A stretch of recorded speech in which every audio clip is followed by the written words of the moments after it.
हिंदू धर्म में महादेव के एक से बढ़कर एक भक्तों का वर्णन मिलता है, किंतु उनमें से एक भक्त ऐसे भी थे जो किसी भी पूजा विधि को नहीं जानते थे। उन्होंने हर वो चीज़ की जो शास्त्र विरुद्ध है और जिसे पाप माना जाता है, किंतु फिर भी महादेव ने उन्हें दर्शन दिए। वे इस बात को सिद्ध करते हैं कि महादेव केवल अपने भक्त के भाव देखते हैं, पद्धति नहीं। उनका नाम था कनप्पा। इनके जन्म के विषय में कई कथाएं प्रचलित हैं।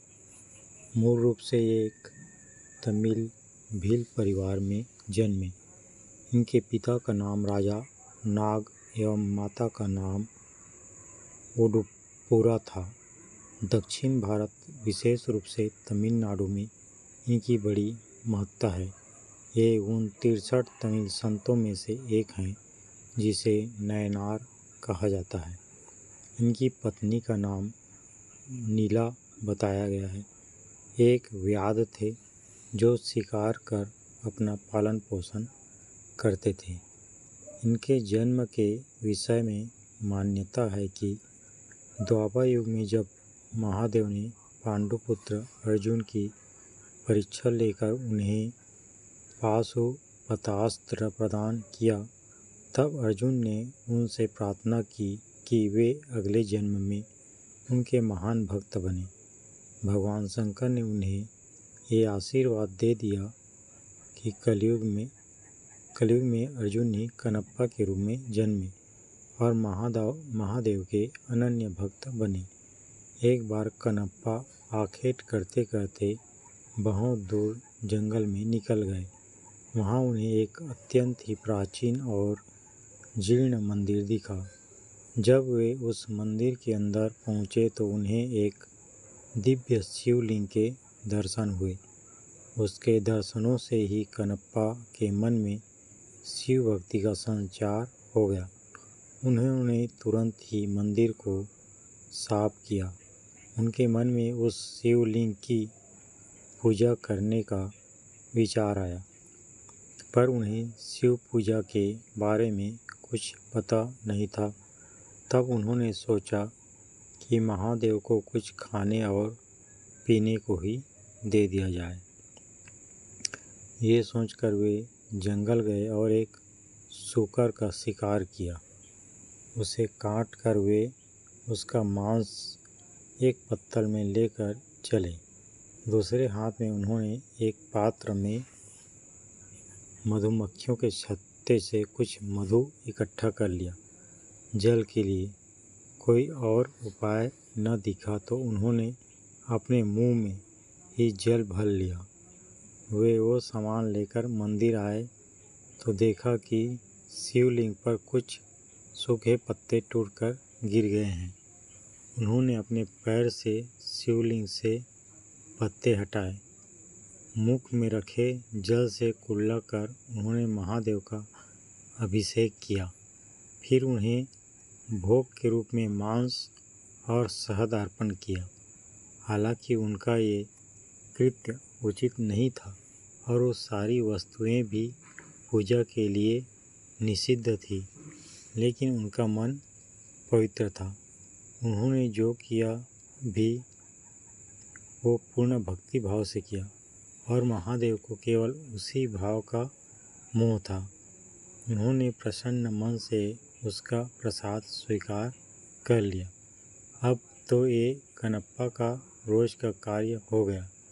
वो प्रतिदिन उसी प्रकार पैरों से पत्ते साफ कर मुंह के कुल्ले से शिवलिंग का अभिषेक कर उन्हें मांस और शहद अर्पण करने लगा। जंगल में एकांत में स्थित उस मंदिर में महादेव की पूजा करने एक पुजारी भी आते थे जो बहुत बड़े शिव भक्त थे। कनप्पा के पूजा करने के बाद अगले दिन जब वे आए तो देखा कि पूरे मंदिर में यहाँ वहाँ मांस के टुकड़े पड़े हैं।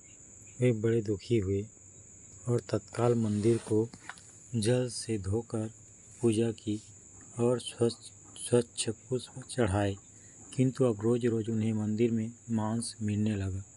ये देखकर एक दिन उन्होंने निश्चय किया कि वे पता करके रहेंगे कि कौन है जो रोज मंदिर को अपवित्र कर देता है। यही सोचकर वो रात को वहाँ रुक गए। रोज की भांति कनप्पा वहाँ आए और उन्होंने पैर से पुजारी द्वारा शिवलिंग पर चढ़े पुष्प हटाए, कुल्ले से उनके अभिषेक किया और फिर शिवलिंग पर मांस और मधु चढ़ाया। पुजारी मंदिर के कोने से छिपकर देख रहे थे। उन्हें ये देखकर बड़ा क्रोध आ रहा था।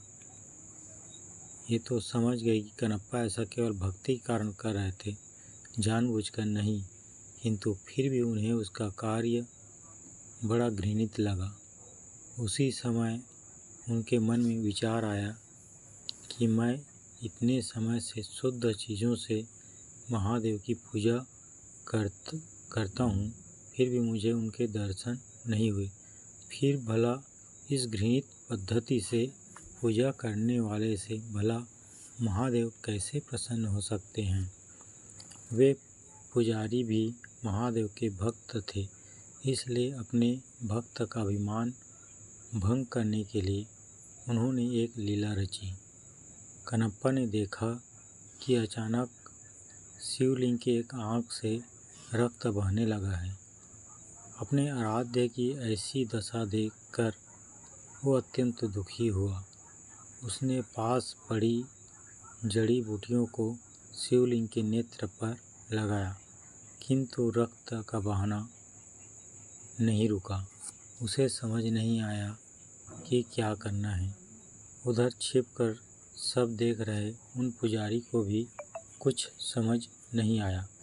उन्हें लगा कि अवश्य ही कनप्पा के इस कृत्य से महादेव अप्रसन्न हो गए हैं और उनके नेत्रों से रक्त बह रहा है।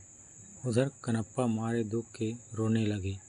तभी उन्होंने सोचा, यदि मैं अपनी एक आँख इस पर लगा दूं तो शायद रक्त का बहना रुक जाए। ये सोचकर उन्होंने अपने एक बाण से अपना एक आँख निकाला और शिवलिंग के नेत्र पर रख दिया। इससे रक्त बहना बंद हो गया। कनप्पा की प्रसन्नता का ठिकाना नहीं रहा।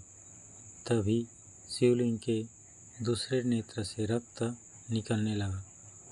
अब तो कनप्पा को इसका उपचार मिल चुका था, इसलिए उसने अपने दूसरे नेत्र भी निकालने का निश्चय किया।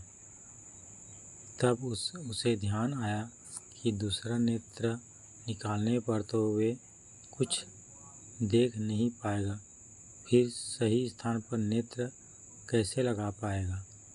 ये सोचकर उसने अपने पैर का अंगूठा शिवलिंग के नेत्र पर रखा ताकि वो नेत्रहीन होकर भी अपने नेत्र सही स्थान पर लगा पाए। फिर जैसे ही उसने अपने बाण से अपना नेत्र निकालने का यत्न किया, महादेव ने स्वयं प्रकट हो उसका हाथ पकड़ लिया। अपने आराध्य के दर्शन होते ही कनप्पा उनके चरणों में गिर पड़ा। महादेव ने उसके दोनों नेत्र ठीक कर दिए। तब बाहर से छिपकर सब देख रहे ब्राह्मण भी अंदर आकर महादेव के चरणों में गिर पड़े। उन्होंने कहा, हे महादेव, मेरे मन में अहंकार आ गया था कि मैं आपका सबसे बड़ा भक्त हूँ, किंतु आज कनप्पा ने मेरा ये अभिमान तोड़ दिया।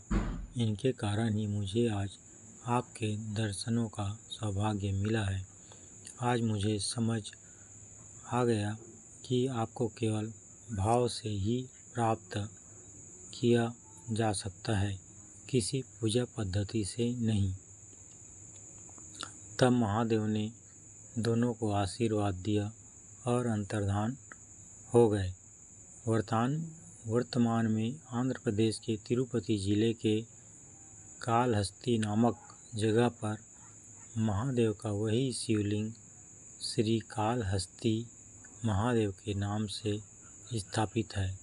मान्यता है कि भक्तराज कनप्पा ने इन्हीं शिवलिंग पर अपने नेत्रदान किए थे। भक्ति का मार्ग सरल नहीं होता और न ही हर भक्त एक जैसा होता है। कभी कोई फूल चढ़ाता है तो कोई अश्रु, कोई शुद्ध जल तो कोई अपनी निष्ठा का बलिदान। लेकिन भोलेनाथ की विशेषता यही है कि वो भाव देखते हैं, वस्तु नहीं।